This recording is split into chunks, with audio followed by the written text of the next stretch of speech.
d'exposition de peinture. Oui.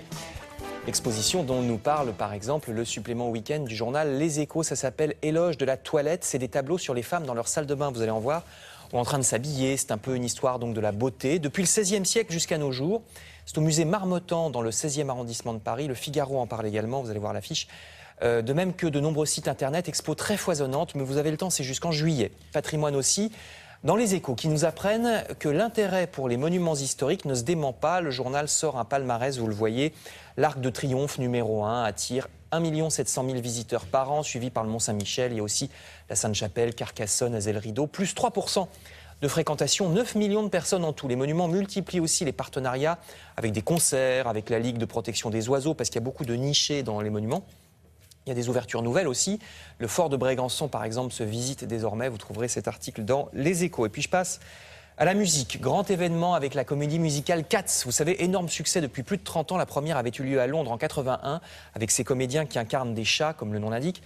Et des chorégraphies époustouflantes, écrit le journal 20 minutes. Le célèbre Memories aussi, point de vue chanson, de Barbra Streisand, vous vous rappelez, ça vient de Cats. J'avais oublié personnellement, mais c'est le cas. Donc l'info, c'est que Cats revient à Paris. Ils y étaient déjà venus en 89. Ça avait moyennement marché. On verra ce que ça donne cette fois. Les comédies musicales sont peut-être un peu plus dans l'air du temps que dans les années 80. La France s'y est mise un peu tardivement.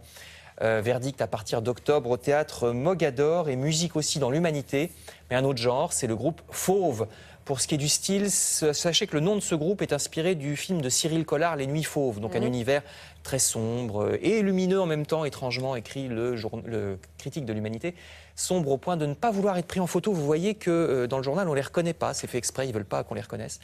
Pour ce qui est du son, c'est entre le rap et le pop-rock, nouvel album qui sort en ce moment. Ils ne mettent pas de casque pour pas qu'on les reconnaisse. Non, ils ne font pas comme les Daft Punk. Il y aura une tournée en toute la France, si vous voulez les voir un peu plus près, à partir de mars pour ces 5 musiciens de Fauve. Enfin, je termine avec du cinéma, mais côté tournage. Les pages locales du Parisien nous apprennent qu'il y a eu pas moins de 930 tournages cinéma dans la seule ville de Paris l'an dernier. Vous voyez là, Omar Sy est à Raïm sur le tournage du film Samba l'an dernier. Ça se tasse un petit peu, peut-être que les films sont un petit peu moins parisiens ces derniers temps, mais ça fait quand même plus de 1000 journées de tournage par an dans la capitale. Le journal explique qu'on tourne beaucoup sur les grandes artères de l'ouest parisien pour les scènes de voitures et dans les quartiers populaires, oui par exemple, ou les Champs-Élysées, et dans les quartiers populaires de l'est parisien pour les scènes plus rapprochées, plus populaires. Évidemment, le canal Saint-Martin ou le métro sont très prisés. Article donc dans le Parisien. 10e arrondissement, c'était Amélie Poulain qui avait donné le ton pour le 10e arrondissement. C'est vrai qu'il avait un peu lancé la mode.